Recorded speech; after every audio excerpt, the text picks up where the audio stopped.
जय श्री राम दोस्तों। तो भाइयों, आजकल एक ट्रेंड चल रहा है कि बॉयकॉट बॉलीवुड #आदिपुरुष।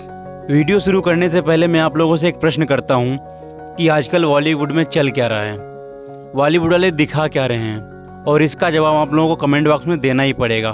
भारत देश की सिनेमा इंडस्ट्री अर्थात बॉलीवुड के दोगलेपन से हम सब काफ़ी समय से वाकिफ़ हैं। कला के नाम पे ये अनगिनत अपमानजनक सामग्री बनाकर बेच चुके हैं, ठीक वैसे ही जैसे किसी ने अपनी मर्यादा बेच दी हो। और आजकल बहुत ही गिने चुने व्यक्ति मिलेंगे जो सामाजिक दृश्य की सही प्रस्तुत करते हैं। अपनी सिनेमा में बॉलीवुड के दूषित गर्भ से एक और अपमानजनक फिल्म का जन्म हुआ है जिसका नाम है आदिपुरुष। जी हाँ, हमारे मर्यादा पुरुषोत्तम भगवान श्री राम के शौर्य और शिक्षा को अमर्यादित रूप से प्रस्तुत करने की कोशिश की है उमर रावत जी ने। माता सीता की झलक ऐसी दिखाई गई है जैसे पुराने फिल्मों की मधुबाला। राम भक्त श्री हनुमान जी की भक्ति और तप का उपहास और शिव भक्त प्राकंड पंडित रावण की भी निंदा की गई है।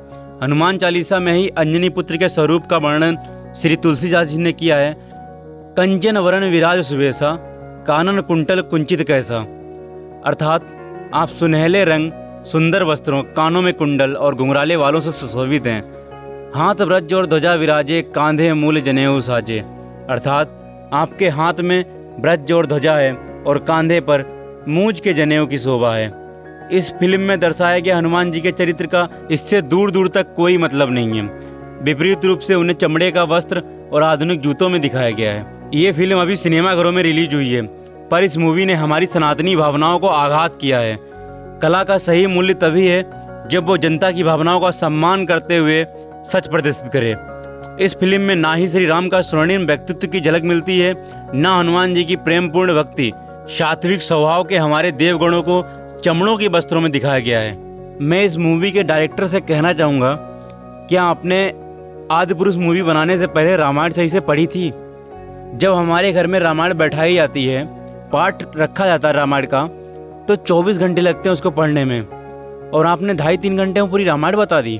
मैं आपसे पूछता हूँ कि आखिर कब तक हिंदू धर्म का बॉलीवुड इंडस्ट्री में अपमान किया जाएगा? खैर चलो, और तुमने मूवी में क्या दिखाया है कि पंडित रावण की वेशभूषा जैसे कि कोई मध्यकालीन क्रूर शासक औरंगजेब हो जो भारत पे आक्रमण करने आया हो। माँ सीता को हिंदू संस्कृत के वस्त्रों की जगह पर तुमने पैसों पर अपना जिस्म दिखाने वाली लौंडिया को अर्धनग्न वाले कपड़े पहनाकर दिखा दिया, और तुमने मेघनाथ के पूरे शरीर पे टैटू बना दिया। आखिर दिखाना क्या चाहते हो? रावण की स्वर्ण रूपी लंका को तुमने एक काले खंडहर में दिखा दिया। पुष्पक विमान की जगह किसी काले चमगादड़ को रावण की सवारी बना दी। जैसा कि हमें याद है कि शिव भक्त रावण को चारों वेद कंठस्थ थे। शिव तांडव स्रोत की रचना रावण ने ही की थी, और तुम उसके हाथों में रुद्राक्ष की माला टूटती हुई दिखा रहे हो। रावण अहंकारी जरूर था, पर उतना ही ज्ञानी था। रावण का वध श्री राम के हाथों से तय था, मगर श्री राम ने भी रावण की प्रशंसा की थी, और रावण को फिल्म के डायरेक्टर ने औरंगजेब जैसी वेशभूषा और छपरी हेयर स्टाइल दे दी। और ये पहली बार नहीं है कि बॉलीवुड ने हिंदू विरोधी फिल्म कला, या मैं कहूँ कि कलंक के नाम पर पेश की है। और आप लोगों को याद होगा कि पिछले वर्ष ही तांडव नाम की कुप्रस्तुत की गई थी। इस फिल्म में सैफ अली खान था और इस पर बहुत बहस हुई थी। आज से कुछ वर्षों पहले आमिर खान की फिल्म पीके ने भी हिंदू समाज के गुरु की नकारात्मक छवि दिखाई थी। इसी पीके फिल्म में शिवजी के रूप का उपहास किया गया था। कहीं उन्हें मोबाइल फोन पर बात करते हुए दिखाया गया, सिर्फ हिंदू रीति रिवाजों का मजाक उड़ाया गया। अन्य कई फिल्में हैं जो कि लव जिहाद और हिंदू फोबियों को नॉर्मलाइज करती हैं। बॉलीवुड के गटर से निकले कुछ निर्देशक अब वेब सीरीज भी बनाते हैं। अलग अलग ऑनलाइन प्लेटफॉर्म पे गंदी वेब सीरीज का अंबार लगा रखे हैं, ठीक वैसे ही जैसे कूड़े का पहाड़ हो। बस यूँ समझ लो मेरे भाइयों कि कला के नाम पे बस अश्लीलता बेची जा रही है। अगर मैं अपनी भाषा में कहूँ तो कुछ कट्टरपंथियों के कब्जे में फिल्म इंडस्ट्री है पूरी। कुल मिलाकर बॉलीवुड में एक खास धड़ा इसी पर काम कर रहा है, और उन्हें पक्का यकीन है कि वो अगर हिंदू संस्कृत पर सवाल उठाएंगे तो जाहिर है लिबरल सनातन समाज उन्हें कटघरे में नहीं खड़ा करेगा। और मैं बता दूं, एक फिल्म निर्देशक का काम है सही रिसर्च करना, अगर वो एक महाकाव्य पर फिल्म बनाने की इच्छा रखते हैं तो। और सवाल यह है कि बॉलीवुड में सिर्फ हिंदू भावनाओं के साथ क्यों खिलवाड़ किया जाता है? खैर, हमारी उम्मीद ही शायद गलत है। जिन लोगों की खुद की जमीर ही नहीं, ना खुद की इज्जत, वो दूसरों के धार्मिक भावनाओं को क्या ध्यान रखेंगे? समय आ गया है खुद के लिए आवाज़ उठाने का। अपनी आवाज़ बुलंद करें और पूर्ण रूप से इस अपमानजनक फिल्म का बहिष्कार करें। जब बॉलीवुड हमारे इतिहास और भावनाओं का सम्मान नहीं कर सकता तो उसे भी सम्मान नहीं मिलेगा। हनुमान चालीसा की 2 पंक्तियाँ कि सूक्ष्म रूप धरि सियहि दिखावा, विकट रूप धरि लंक जलावा। अर्थात जब हनुमान जी सीता मैया से मिलने जाते हैं तो बहुत छोटे रूप में बन के जाते हैं, सूक्ष्म रूप धर के जाते हैं, और जब लंका को जलाते हैं तो विकट रूप धरि लंक जलावा, बहुत विकट रूप में लंक को जलाते हैं। पर आपने तो उल्टा कर दिया, आपने तो दिखा दिया कि हनुमान जी इतने बड़े हैं कि सीता मैया उनके सामने तो बहुत छोटी लग रही है, बिल्कुल कार्टून बना दिया आपने तो।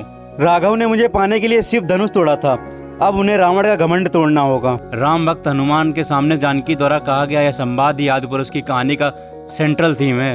बचपन में हम रामायण और रामलीलाओं में राघव द्वारा अन्याय पर न्याय की जीत वाली इस महान गाथा को सुनते, देखते और पढ़ते आए हैं। तानाजी के लिए राष्ट्रीय पुरस्कार पा चुके ओम रावत ने निसंदेह आज की जनरेशन के लिए इस महाकाव्य को भव्य स्केल पर बड़े पर्दे पर साकार किया है, मगर वह यह समझने में चूक गए कि दर्शकों में हम जिस रामायण को देखने सुनने के आदी हैं उसकी एक बहुत ही मजबूत छवि हमारे दिलों में बसती है। और कहानी की शुरुआत महर्षि वाल्मीकि की रामायण की तर्ज पर ही होती है, जहाँ सिया राम गीत के माध्यम से वेकड्रॉप में राम और सीता का विवाह कैकेयी द्वारा राजा दशरथ में 3 वचन की मांग, राम सीता लक्ष्मण का वनवास, छोटे भाई भरत द्वारा बड़े भाई की पादुकाएं ले जाना। अरे ओम रावत जी, क्या आपको पता भी है कि 1987 में रामायण के एक एपिसोड को बनाने में 9 लाख रुपए खर्च हुए थे और इसके डायरेक्टर रामानंद सागर जी थे। और आपने क्या दिखाया है कि आदिपुरुष में राम उग्र, बहुत ही ज्यादा गुस्से वाले, प्रतिशोध लेने वाले, जनेऊ की जगह पट्टा, आधुनिक जूते, चमड़े के कपड़े।